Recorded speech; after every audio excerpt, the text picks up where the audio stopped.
It was a moment that would forever change my life. The sharp screech of tires, the sickening crunch of metal on metal, and the overwhelming sound of glass shattering. It all happened so quickly, my body jerking forward, my head slamming against the dashboard. The world spun out of control, and I had no idea what was happening around me. My heart was pounding in my chest, and then, as everything went black, I lost all sense of time. I woke up in a hospital bed days later, my mind foggy, my body aching. The pain was intense, but it was nothing compared to the sudden, suffocating sense of confusion. I didn't know where I was or how I had gotten there. My hand instinctively reached up to my forehead, where I felt the roughness of bandages. I turned my head, and there was Ethan, my husband, standing at the foot of my bed, looking down at me with concern.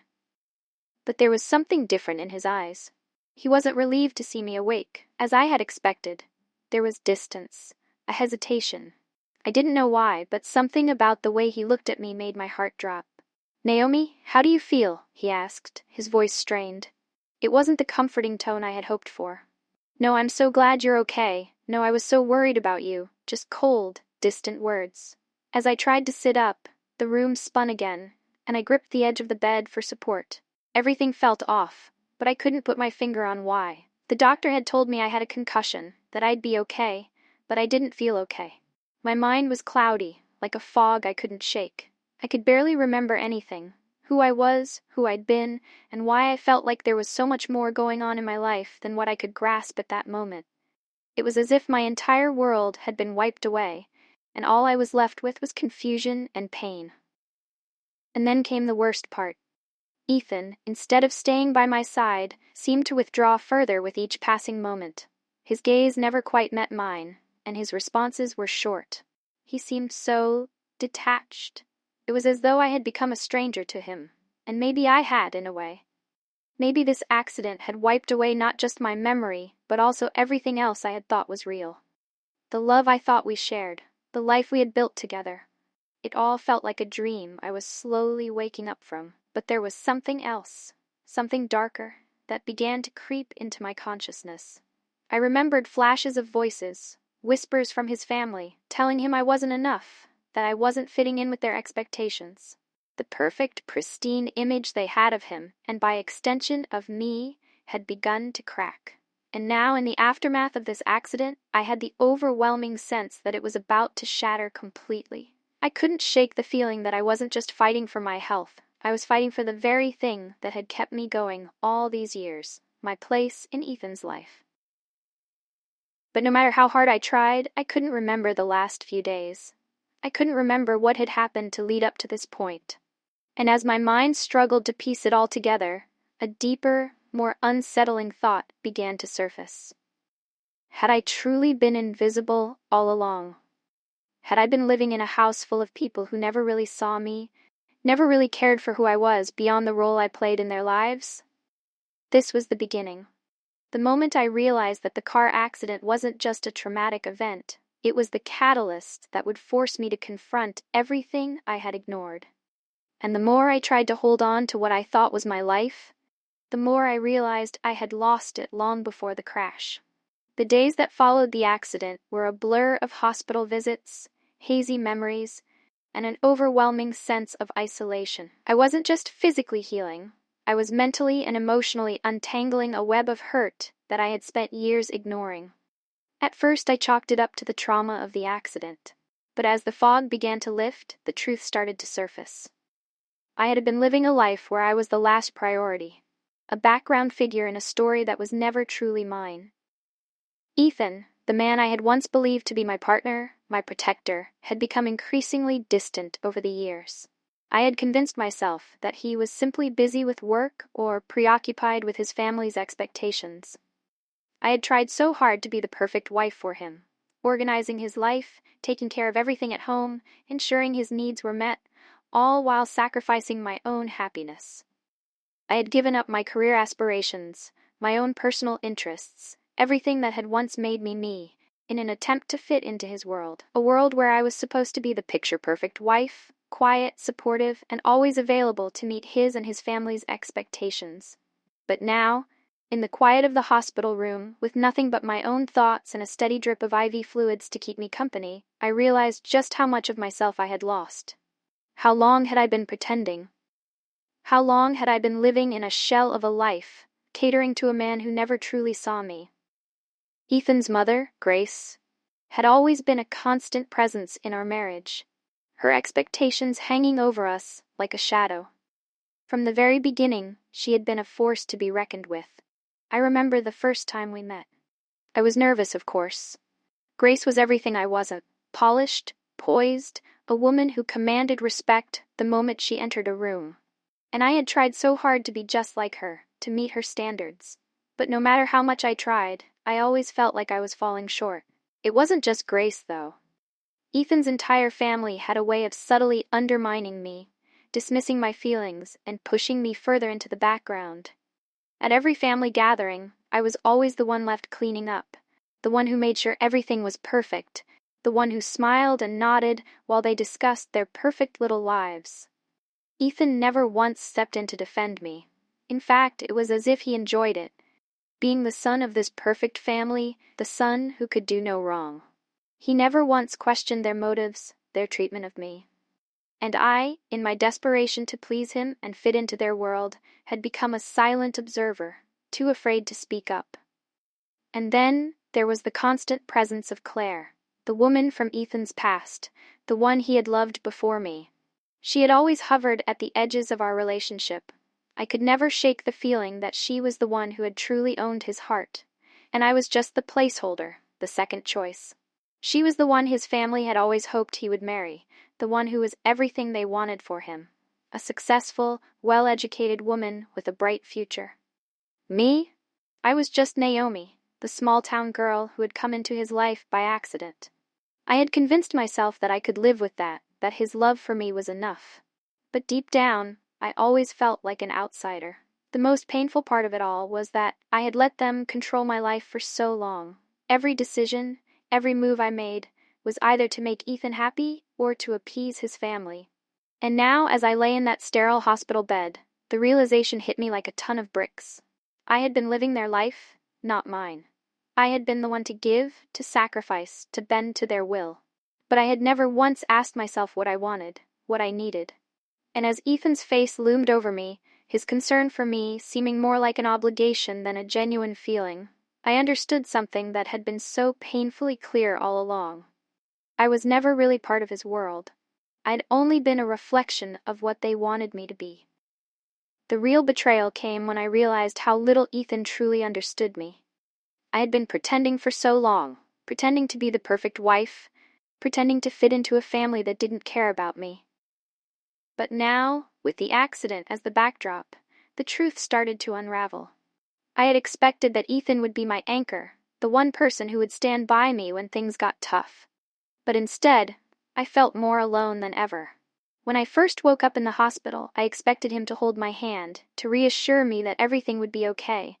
But he barely acknowledged me. He was cold, distant, as if my pain didn't matter to him. His attention was always somewhere else. On his phone, on his parents, on anything other than me. I had become invisible to him, just another piece of furniture in his life that was simply there, taking up space. And then, when I heard him discussing our future with his family, I realized the truth. He had been influenced by them all along. His mother, Grace, had been whispering in his ear, telling him that I wasn't good enough for him, that I would never be the woman he needed. It wasn't just about the accident anymore. It was about how they had slowly chipped away at everything I had tried to build with him. And the worst part? Ethan had believed them. He had allowed them to turn him against me, to make me the villain in our story.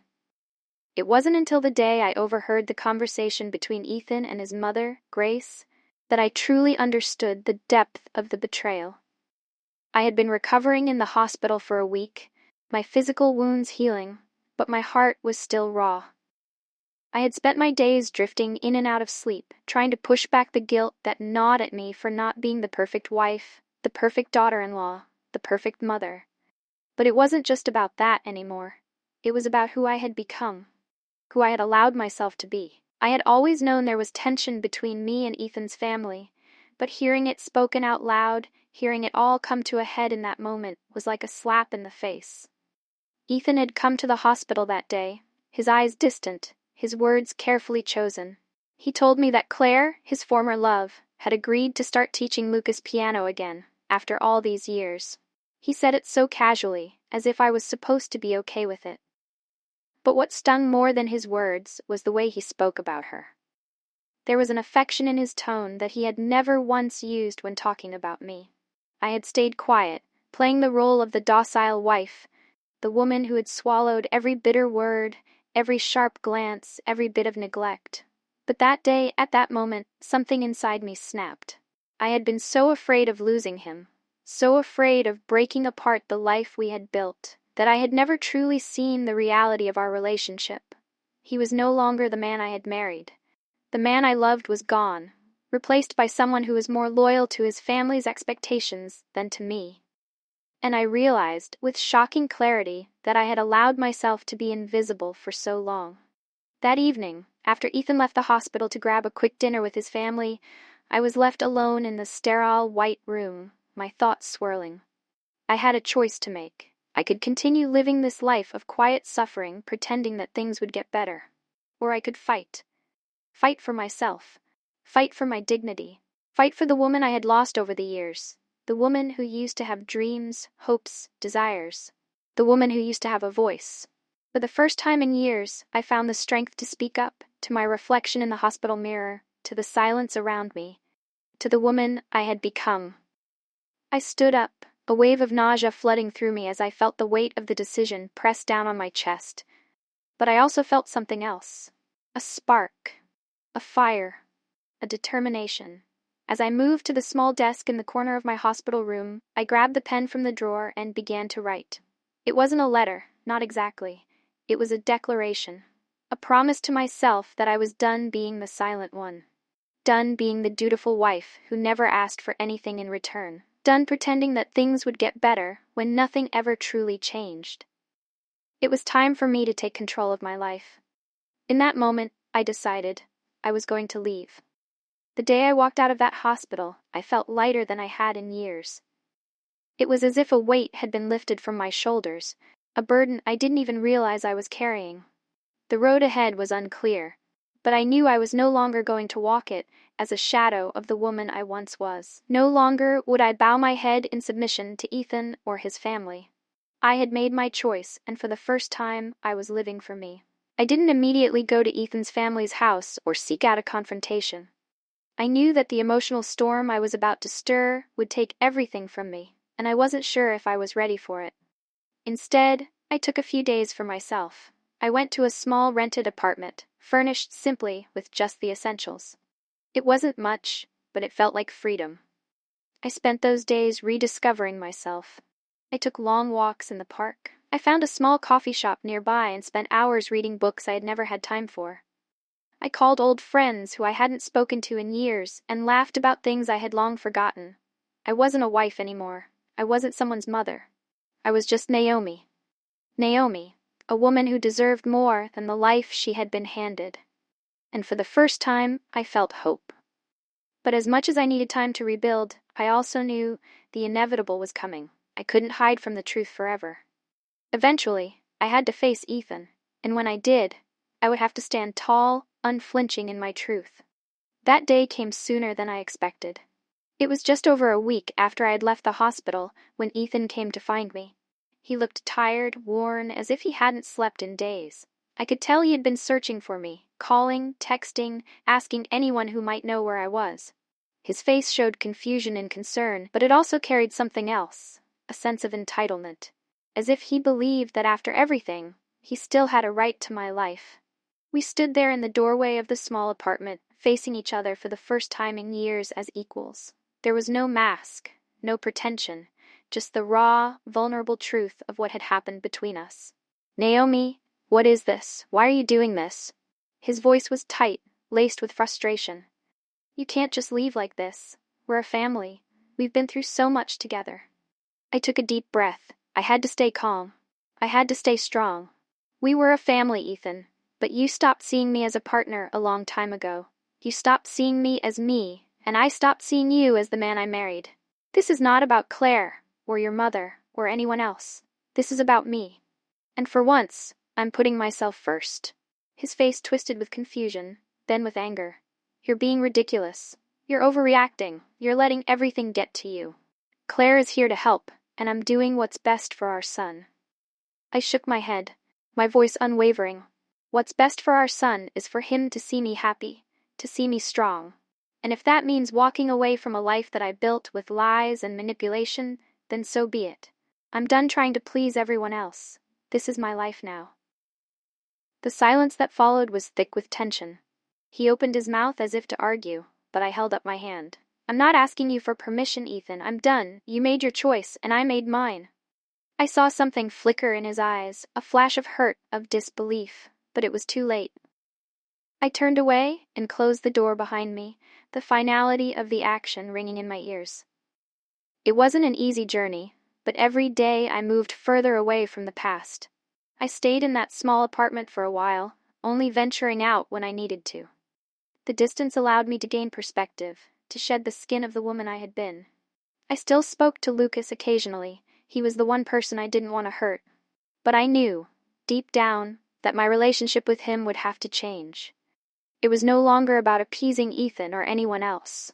It was about creating a new, healthier dynamic. As for Ethan, the days turned into weeks, and I heard less and less from him. The calls grew fewer, the texts less frequent. Eventually, I was left in peace. I wasn't sure if he was trying to manipulate me into returning, or if he had simply given up. But I didn't care anymore. I had learned to live for myself again. I had learned that I could survive, thriving, even, without the weight of expectations hanging over me. And when the time came for me to move on, I did so with clarity. There was no more fear, no more second-guessing. Just a woman who had taken back her life. The months that followed were a blur of change. I found a new job, one that challenged me, one that gave me purpose. I found myself smiling more, laughing more. For the first time in years, I felt truly alive. I didn't need Ethan, or Claire, or anyone else to validate me. I had reclaimed my worth, and I had done it on my own. And as for the future, I knew I would face it with a sense of calm strength. I had learned that happiness wasn't about being someone else's idea of perfect. It was about finding peace within yourself, even when the world around you tried to tear you down.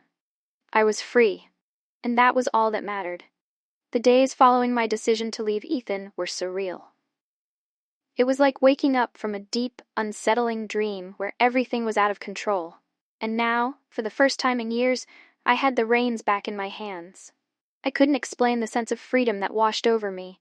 It was as though a heavy weight had been lifted off my chest, the weight I hadn't realized I'd been carrying all this time. I moved into a small apartment, a place that felt mine, and only mine. It wasn't extravagant, and it wasn't fancy, but it had everything I needed. I no longer needed to impress anyone. For the first time in years, I was allowed to breathe without looking over my shoulder, without wondering what my in-laws thought or what Ethan expected of me. I turned away and closed the door behind me, the finality of the action ringing in my ears. It wasn't an easy journey, but every day I moved further away from the past. I stayed in that small apartment for a while, only venturing out when I needed to. The distance allowed me to gain perspective, to shed the skin of the woman I had been. I still spoke to Lucas occasionally. He was the one person I didn't want to hurt. But I knew, deep down, that my relationship with him would have to change. It was no longer about appeasing Ethan or anyone else. It was about creating a new, healthier dynamic. As for Ethan, the days turned into weeks, and I heard less and less from him. The calls grew fewer, the texts less frequent. Eventually, I was left in peace. I wasn't sure if he was trying to manipulate me into returning, or if he had simply given up. But I didn't care anymore. I had learned to live for myself again. I had learned that I could survive, thriving even, without the weight of expectations hanging over me. And when the time came for me to move on, I did so with clarity. There was no more fear, no more second-guessing, just a woman who had taken back her life. The months that followed were a blur of change. I found a new job, one that challenged me, one that gave me purpose. I found myself smiling more, laughing more. For the first time in years, I felt truly alive. I didn't need Ethan, or Claire, or anyone else to validate me. I had reclaimed my worth, and I had done it on my own. And as for the future, I knew I would face it with a sense of calm strength. I had learned that happiness wasn't about being someone else's idea of perfect. It was about finding peace within yourself, even when the world around you tried to tear you down. I was free, and that was all that mattered. The days following my decision to leave Ethan were surreal. It was like waking up from a deep, unsettling dream where everything was out of control. And now, for the first time in years, I had the reins back in my hands. I couldn't explain the sense of freedom that washed over me. It was as though a heavy weight had been lifted off my chest, the weight I hadn't realized I'd been carrying all this time. I moved into a small apartment, a place that felt mine, and only mine. It wasn't extravagant, and it wasn't fancy, but it had everything I needed. I no longer needed to impress anyone. For the first time in years, I was allowed to breathe without looking over my shoulder, without wondering what my in-laws thought or what Ethan expected of me. Each morning, I woke up to the soft hum of my alarm, followed by the sunlight streaming through my window. I wasn't rushing to please anyone or to fulfill anyone else's expectations. I was free. For the first time in a long time, I could focus on me. I enrolled in a local yoga class to reconnect with my body and began a new job, one that I had always dreamed of but had put on the back burner for years. Working at the boutique felt like a small victory every day. The work was simple, but it brought me joy, and it gave me a sense of purpose. As the weeks passed, my son Lucas came to visit on weekends. He wasn't sure how to feel about the separation at first, but over time, he adjusted. I made sure to keep communication open and constant, always reassuring him that no matter where I lived, I would always be his mother. I even found myself slowly gaining Lucas's trust again. But there was still a gap between us, one I knew I had to bridge. Ethan's absence in Lucas's life had created a chasm of uncertainty, but my goal was no longer to fight for their love. It was to build my own, and in doing so, I hoped Lucas would see that strength in me. I started taking him to the park, listening to him talk about his new friends and school. And then one afternoon, something shifted in the way he looked at me. I was sitting on a bench, watching him play soccer with a few of his classmates, when he ran up to me with a huge grin. "Mom," he said, his voice filled with excitement, "I'm doing a recital next month. Will you come?" I smiled back, feeling a warmth spread through my chest. Of course, I wouldn't miss it for the world. It wasn't just about the recital, it was about his trust in me. That was all I had ever wanted, to know that Lucas saw me, not as the woman who was overshadowed by the demands of everyone else, but as his mother. When I returned home later that evening, I sat in front of the mirror and really looked at myself. Who am I now? That question had lingered for so long, unanswered. But I knew the answer. I was no longer the woman who kept her mouth shut. I was no longer the wife who catered to everyone's whims. I was someone who had finally found her own voice. And that voice, it was strong. And it was mine. It had been months since I left Ethan. And though life wasn't perfect, I was content. My work was fulfilling, my bond with Lucas was healing, and I had built a life that was mine. A life free from the toxic web of manipulations, guilt, and fear. But there was still one loose end I needed to tie up. Ethan. We hadn't spoken much since the divorce papers were signed. After that heated moment in his office when he tried to justify everything to me, he had distanced himself. But I knew, deep down, that Ethan's pride had been his biggest downfall. He couldn't handle being the one left behind. He had to be the one to make me feel small. One morning, I received a call from his office. "Naomi, it's Ethan." The voice on the other end said. I wasn't sure what to expect, but what came next wasn't what I anticipated. "I want to talk," Ethan said, his tone softer than I had ever heard. "I've been thinking a lot about what happened, and I know I wasn't fair to you. I was wrong." I didn't know what I expected. Anger, regret, excuses, or maybe none of those things. But there was something in Ethan's voice that made me pause. I took a deep breath, steadying myself for whatever was to come. "I don't want to fight with you anymore," he continued. "And I don't expect anything from you. But I owe you an apology. I was selfish, and I pushed you away when I should have been supporting you." I didn't know how to respond at first. Part of me wanted to lash out, to tell him everything I had kept buried for years. But as I stood there, hearing his words, I realized I had let go of all the anger. I had already moved on. Ethan, I said slowly, feeling a sense of calm wash over me. I appreciate your apology, but we're not who we were. I've learned to be strong on my own, and I don't need your approval anymore. The silence stretched between us, but it wasn't uncomfortable. It felt like an understanding had finally settled into the space. I'm glad to hear that, he replied, his voice almost a whisper. And then, without saying much more, we hung up. That was the closure I needed. I didn't need Ethan's approval. I didn't need my in-laws' validation. I didn't need anyone to tell me I was worthy. I had already proven that to myself. I was no longer the woman defined by others. I was Naomi. And that was enough. As the years passed, my life only grew brighter. I built a thriving career. I reconnected with old friends. And Lucas, well, he grew into a kind, thoughtful young man who was proud of his mother. I never let go of the lessons I learned from my marriage with Ethan. The biggest one being that I had the power to shape my own destiny, no matter what anyone else believed. The lies, the betrayals, the pain, they were all part of my past, but they didn't define me. I had found my true strength, and that was the greatest victory of all. It wasn't the dramatic confrontations or the emotional speeches that made me strong. It was the quiet, everyday decisions I made to choose myself over everything else. Every step I took forward was a reminder that I didn't need anyone else's permission to live the life I deserved. I had learned to trust myself, and that, I realized, was the most powerful thing of all. And with that strength, I walked away from the past, stepping boldly into my future.